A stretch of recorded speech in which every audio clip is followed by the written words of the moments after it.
Okay, so good afternoon, Aenon. It's great to see you again. So, how are you? Okay na po. Okay, good to hear that. So, before we start, let's have a short prayer. Kindly lead our prayer. Ang po namin na salamat, maraming salamat po sa Arento at binigay niyo po uli kami ng time na makapag-aral po ni Ate Princess at nilip po namin na safe lang po kami sa Panglis President. Amen. So, thank you. So, now let's look at our objectives for today. So, at the end of the lesson, the learner will be able to identify important details in the story, answer open-ended questions in complete sentences, write a journal entry based on a character in the story, and participate actively in reading and writing activities. So, that's we aim for our session for today. But now, let's have a quick review about our last meeting. So, can you still remember our previous lesson? So, anong ginawa natin last meeting? Yung pagbigkas po ng maayos. Okay, and how about yung intonation, right? We practice your intonation and the pronunciation, right? Like rising and falling intonation. So do you still remember that? Opo. Okay, so we focus on speaking specifically on we practice and discuss the intonation and pronunciation. And how about your assignment? Did you practice the sentences that I gave you? Opo. Okay, so very good. So before we proceed to our lesson, I will ask you some questions. So let's start. Have you ever felt shy when meeting new people? Naiya ka ba kapag nakakamit ka ng bagong mga tao? Opo. Okay. So what do you usually do when you feel shy? Ano ginagawa mo pag nahihiya ka? Parang tahimik lang po eh. Okay, so thank you for your answer. So today, we will read a story about a girl who is very shy. But before we read, let us first understand some difficult words. So here, here's a copy of our vocabulary development. Kindly read each and its meaning. Shy, feeling nervous and around others. Ano po ta? Endeared. Endeared. To cause someone to be loved or liked. Ransack. Ransack. To go through a place, stealing things and causing damage. Plunder. To steal goods from a place or person, typically using force. Okay, so the first one is shy or feeling nervous around others. So yun yung tinanong ko sa iyo kanina kung nararamdaman mo na nahihiya ka. Next is endeared or to cause someone to be loved or liked. So endeared means gusto ka, no? Gusto ka ng isang tao or meron silang nagugustuhan sa iyo na character mo. Ganun. And next is ransack or to go through a place, stealing things and causing damage. So yun yung pagpunta ng isang tao sa isang lugar para magnakaw or manira ng mga gamit. While the next one is plunder or to steal goods from a place or a person, typically using force. Or yun yung pagnanakaw na gumagamit sila ng pwersa. So here's our words. Next is, now that we're done unlocking some difficult words that you might encounter in the story, we can now proceed to our lesson. So today, we will read the story of the legend of Makahiya. So do you know this story? Legend of ang alamat ng Makahiya. So this story is a Filipino folktale that explains the origin of the Makahiya plant or how the Makahiya plant came to be. So ito yung alamat ng Makahiya kung saan ito yung story about sa Makahiya. Alam mo yung Makahiya na Opo. Nalaman. So, doon mo malalaman yung story niya and alamat siya. So, story siya and Filipino folktale siya. So, it reflects Filipino values and teaches a lesson about overcoming extreme shyness. So, I will give it to you and I'll give you time to read the story. So, read it carefully and loudly. So, you may start now. The Legend of Makaya. Once there lived a rich couple, Don Dondong, and Aling Iska. They had a 12-year-old daughter whose name was Maria. Hindi ko pinamimerienda sa ati Princess. Ay, sige na po. They loved their daughters so dearly. Maria was so beautiful, was a Beautiful. beautiful and obedient daughter, industrious and kind. She made herself endeared to everybody, but shyness was also one of Maria's distinct Characteristics. characteristics. She was also shy, that talking to people posed a great burden to her. In order to avoid encountering people, she actually looked herself in the room. Maria had a flower garden. The flowers were beautiful and known all over the town. She Took care. Di mo parang skip it. Locked herself in the room. Maria had flowers garden. The flowers were beautiful and known all over the town. Yun, na-skip ko po ito. Okay. Herself in the room, Maria had Flower garden. flower garden. The flowers were beautiful and known all over the town. Okay. She took care of the plants patiently, the tender And tenderly. and tenderly, for the flower plants were her source of enjoyment and happiness. Okay, pause ka muna doon. So again, once there lived a rich couple, Man Dongdong and Aling Isga. They had a 12-year-old daughter whose name was Maria. They loved their daughter so dearly, and Maria was a beautiful and obedient daughter, industrious and kind. She made herself endeared to everybody, but shyness was also one of Maria's distinct characteristics. She was also shy that talking to people posed a great burden to her. In order to avoid encountering people, she usually locked herself in the room. Maria had a flower garden. The flowers were beautiful and known all over the town, and she took care of the plants patiently and tenderly. For the flower plants were her source of enjoyment and happiness. So you can proceed to next. One day, a group of bandits raided a nearby village. The bandits killed every man they found and took the money of the residents. Next day, the bandits came to the village where Mang Dongdong and Aling Iska and their daughter Maria lived. Mang Dongdong noticed at once the arrival of the bandits, fearing for Maria's safety. He decided to hide Maria in the garden, which he did. Aling Iska hid herself in the house. She trembled with fear when she heard the bandits forcing their way to the gate. Then she praying for whatever would happen. Oh my God, prayed Aling Iska, save my daughter. Okay, so one day, a group of bandits raided a nearby village. The bandits killed every man they found and took the money of the residents. The next day, the bandits came to the village where Man Dongdong and Aling Iska and their daughter lived. Man Dongdong noticed at once the arrival of the bandits, fearing for Maria's safety. Then he decided to hide Maria in the garden, which he did. Aling Iska hid herself in the house, and she trembled with fear when she heard the bandits forcing their way to the gate. She prayed, preparing for whatever would happen. And oh my God, prayed Aling Iska, save my daughter. So now proceed.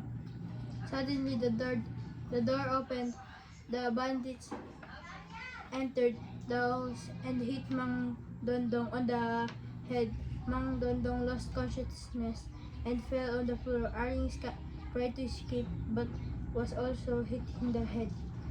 The bandits ran ransacked every place in the house. After taking the money and jewelry, they searched for Maria, but Maria was nowhere to be found. So the bandits left the house to plunder another village.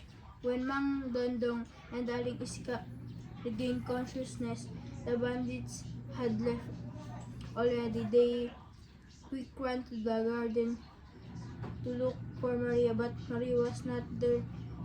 Again and again, they searched every corner of the garden, but poor Maria could not be found. Okay. My poor daughter.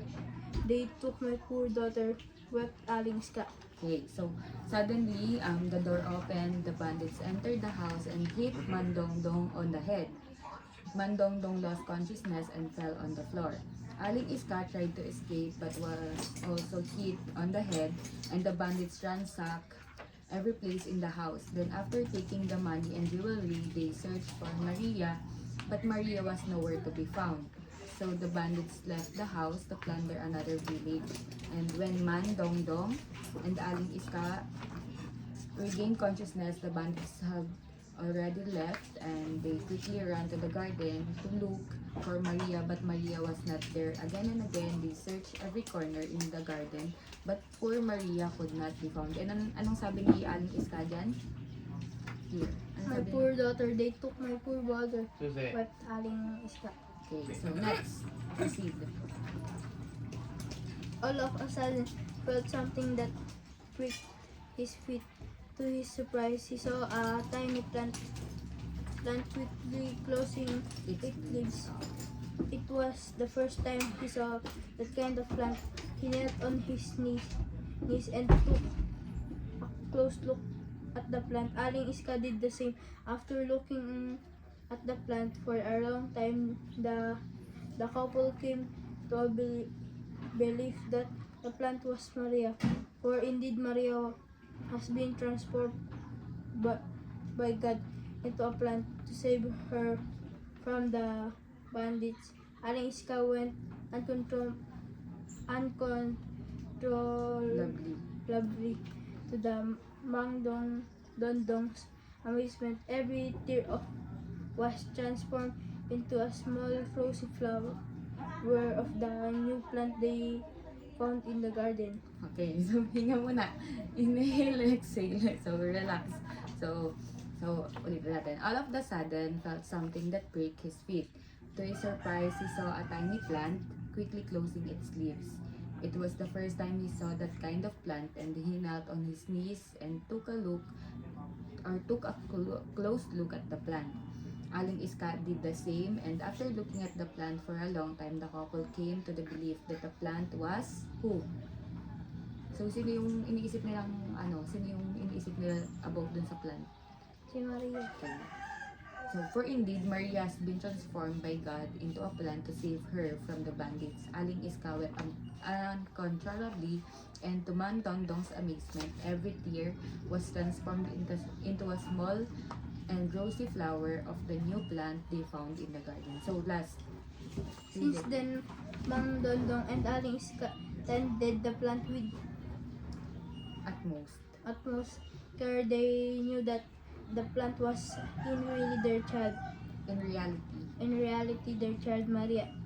And like the child, the plant was very shy, so they called the plant Makahiya because it showed an important characteristic of Maria's shyness, which in Tagalog means Makahiya. Okay, so since then, Mandongdong and Aling Iska tended the plant with utmost care. They knew what the plant was, in reality, their child, Maria. And like their child, the plant was very shy, so they called the plant Makahiya because it showed an important characteristics of Maria, which is yung, di ba, mahiyain siya, shyness, which in Tagalog is Makahiya. So, now let's wrap it up. Isa-summarize na lang natin siya.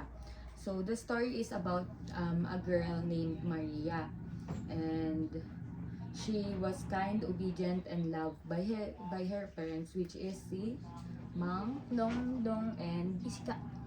Aling Iska. Aling Iska. So, however, Maria was very shy and she avoided talking to people and stay most of the time in her room or in her, saan siya madalas mag-stay? Sa room niya tsaka sa Guard. garden. So, she loved taking care of her plants because they made her happy. One day, the bandits attacked their village and Maria's father hid her in the garden to keep her safe. Then yung bandits nag-enter sa house nila but hurt her parents kung saan 'di ba pinukpok nila yung ulo ni Aling Iska and ni Mang Dongdong. Then stole their belongings. After the bandits left, her parents immediately look for Maria. Pero nung pumunta sila, nakita nila wala na si Maria. While searching in the garden, they saw a small plant that closed its leaves when touched. And they believed that Maria had been turned into a plant to protect her from danger. So, because the plant was shy, just like Maria, they called it makahiya. So, yun yung pinaka summarize ng story. Kaya bakit sa tingin mo bakit tulad ng minention sa story, bakit kaya nag-turn si Maria into a plant? Para po maano siya. Mag-protektahan. Okay, very good. So, the story tells us about being too shy can stop us from expressing ourselves, and it also show how much our parents love and protect their children. So, nakikita mo naman dun sa story, di ba, kung paano pinotektahan ni Man Dongdong and ni Aling Iska yung anak nilang si Maria. So, can you follow? Do you understand me? Okay, so now that you have finished reading, get 1/2 sheet of paper and answer the following questions using complete sentences. Here. Ito. So, you need to answer this with complete sentences on 1/2 sheet of paper. Tatagal mo po. Okay. But if you can answer in English, go. Pero kung naghihirap ka pa, okay lang. We'll translate it na lang. So you may start answering that open-ended questions. 1 to 5. You may start.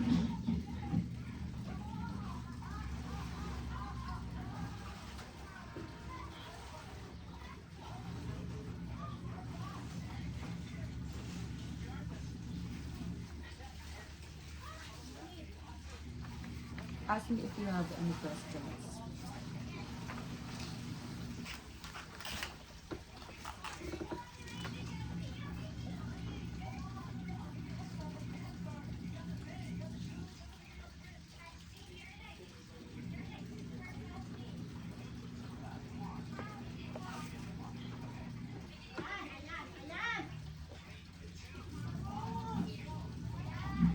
Di ka ba mangangawit din, kuya? Hindi po. Okay.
Ano?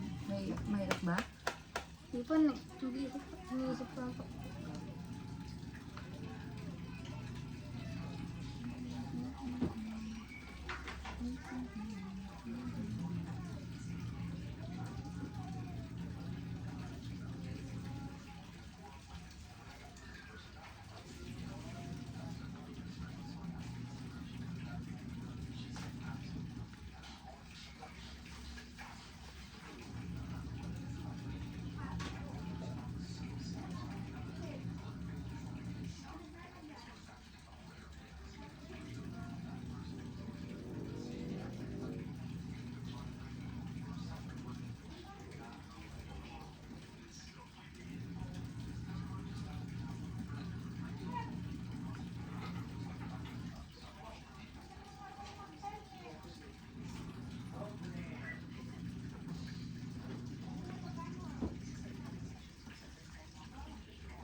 Are you done? Habang ako maisip na may report ako pa. So, okay. What would you do if you were Maria? So, anong gagawin mo kung ikaw si Maria? Kunyari, pagdating sa pagiging mahiyain. Kunyari, kung ikaw si Maria, makikipag-usap ka ba sa mga tao? Or or mag-i-stay ka lang dun sa bahay and mag-i-stay lang din sa garden, gano'n. So, answer it. Do it, kuya. Go. Okay, kahit anong lang. It's based on your opinion naman, hindi naman siya hindi naman siya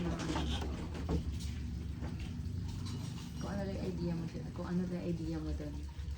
Kahit may clue lang po. As long as okay lang, kahit one sentence, basta complete sentence siya. Kaya mo yan. You can do it.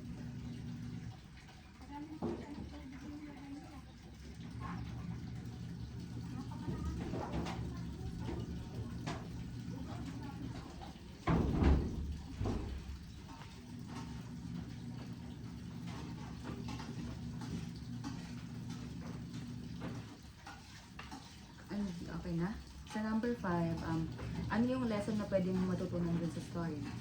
Tulad yung pagiging mahiyain, gano'n. Or ano yung natutunan mo sa story? So, what lesson can you learn from the story? Ano yung pwede mong matutunan mo sa story?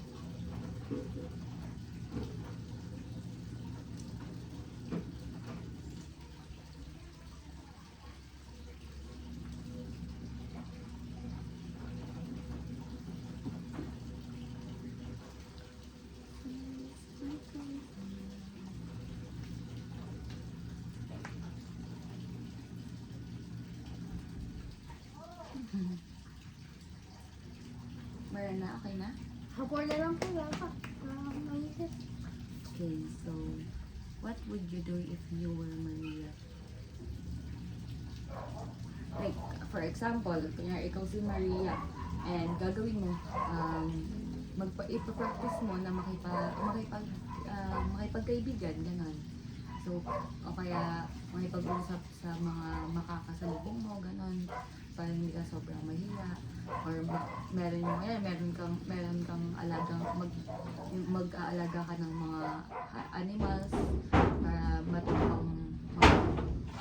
matuto ka rin usap, ganun. Or so ikaw kunyari si Maria, 'di ba? Sinabi dito sa story na nung dumating na yung mga bandits, nagtago sila, 'di ba? Tinago nila si Maria. Kung ikaw si Maria, magtatago ka rin ba or haharapin mo yung mga bandits? Okay lang, kahit kunyari, lalagay mo, magtatago, okay. Makikipag-usap, yun. It's fine. Right. You need to practice your writing skills sa kung ano yung mga idea mo. So, it's okay kung ano lang yung maisasagot mo dyan since yun yung idea mo. But make it complete sentences ha. Buo siya dapat.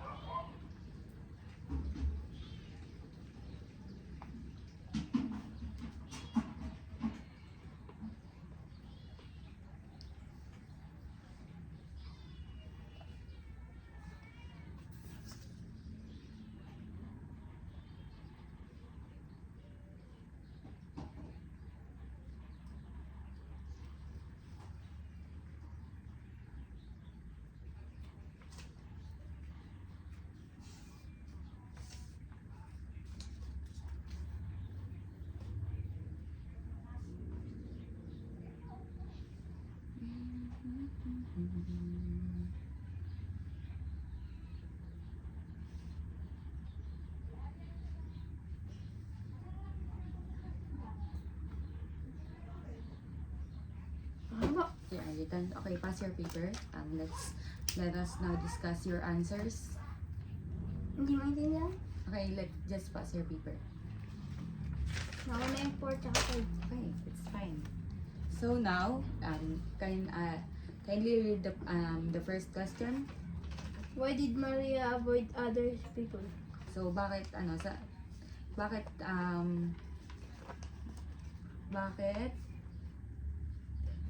bakit iniiwasan ni Maria yung mga tao? Sa answer mo. Basahin. Yes. Kasi po, nahihiya si Maria na may pag-usap sa ibang tao. Okay, because she's shy. Next, what happened to Maria in the story? Okay, read it. Nung may nagnakaw sa kanila ay tinago it's fine. siya ng magulang niya sa garden. Pero nung binalikan siya, ay di na siya makakita. Okay, very good. At nung nakita, ay,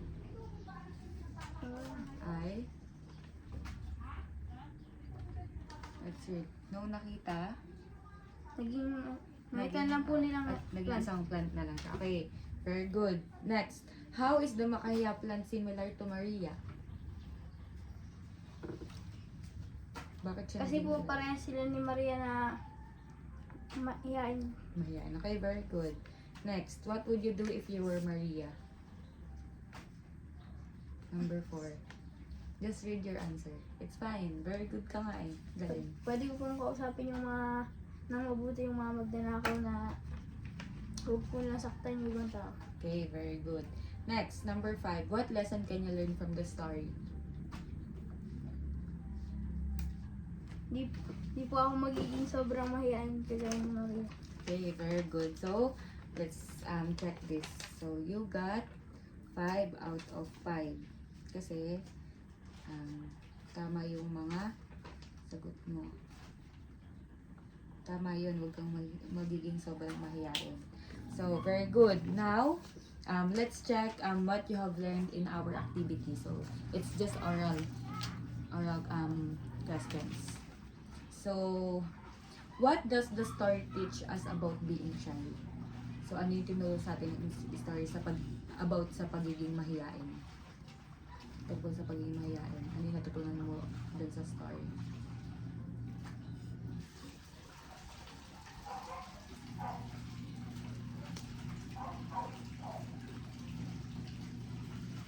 What? Kaya yun kaya. So, ano yung natutunan natin? Ano yung tinuro sa atin ng story about sa pagiging mahiyain? Tulad ng sinabi mo kanina sa number 5. Hindi ka na magiging sobrang mahiyain. Tulad ni Maria. Right? Okay, so, next. Why is it important to express ourselves? Bakit importante na sinasabi natin yung mga gusto natin sabihin? Or kung ano yung mga gusto mo kanina, yung mga idea mo kanina, kung ba't mo siya sinulat. So, bakit importante yun? Bakit importante na ina-express mo yung ideas and yung mga nararamdaman mo? Okay, just answer it kahit maiksi lang.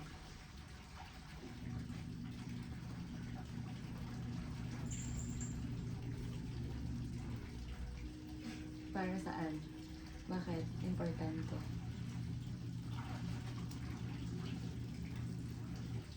Okay lang yun kaya, go. Mag-isip ka lang kung ano yung maisip mo. Ano po ulit na lang? Why is it important to express ourselves? Bakit importante na i-express natin yung nararamdaman natin, yung iniisip natin, kailangan? Para po malaman tayo ng mga tao kung Ano yung nararamdaman mo. Okay, very good. So, correct. So, dapat hindi tayo natatakot na i-express kung ano yung nararamdaman natin, right? Opo. Okay, very good. So, ganun din ngayon, di ba nagtatanong ako sa'yo, kung ano yung iniisip mo, huwag kang matatakot na i-express yun. Huwag kang matatakot na sabihin yun. Okay? Okay, so now, let's have another activity. So, get 1 half sheet of paper again. So, you can answer here, at the back of your paper. So, here, you're going to write a journal entry. And imagine you are Maria before she could not be found. Kunyari, ikaw si Maria. Dun sa story, kunyari, ikaw si Maria and bago siya, hindi pa matagpuan. Nung time na nandun pa rin siya sa garden, nag-aalaga ng mga halaman. And you need to write 3 to 5 complete sentences to answer this question. Okay?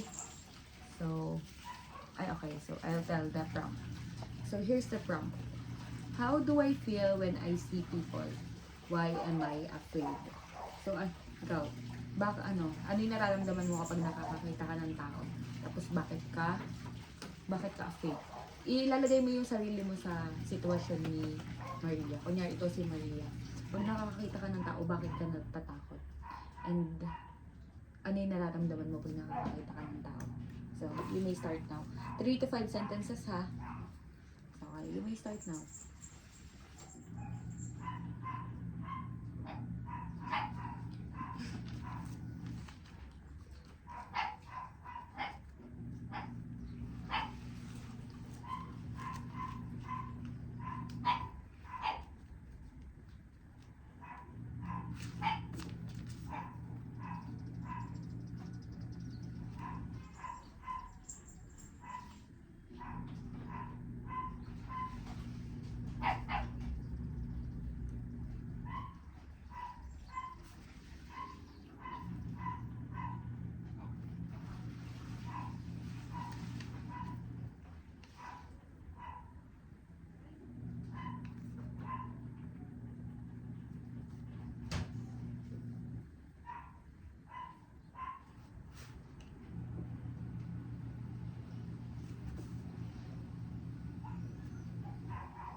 done? Okay, so you may now pass your paper.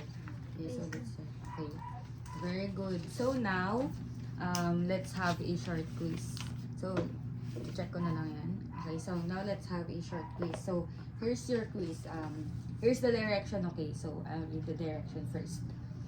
Choose the correct answer from the box and write the answers on the space provided. So, mamimili ka dito sa mga to and ilalagay mo siya depende sa kung ano yung correct answer na nandyan. So, you have 5 minutes only to answer that. You may start now.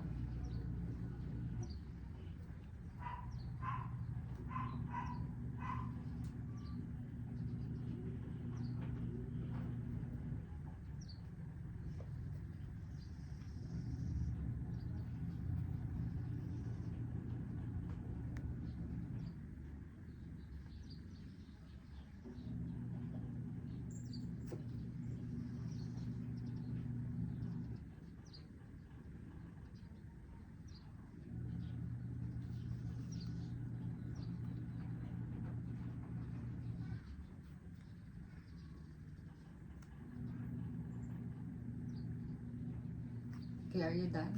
Okay, so now let's check it. Check natin siya. Can you read number 1? People that Maria didn't know. So, Not sino know. yun? Strangers. Okay, very good. Check. Next. The place where Maria hid. Garden. Okay. Garden. Next. What Maria turned into. Plant.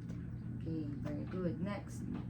A feeling of fear or Nervousness. nervousness, shy. Okay, nervousness. Okay, next. The message of the story lesson. Okay, very good. So, you got 5 out of 5 again. So, here's your score. So, now let's wrap it up. I-ano natin siya. Now, what have you learned from our activity today? Ano yung natutunan mo ngayon sa activity natin? Okay, it's fine. Ano yung natutunan mo ngayon sa activity natin? Ano ka ba natutunan ngayon sa activity natin, kuya? So, what have you learned?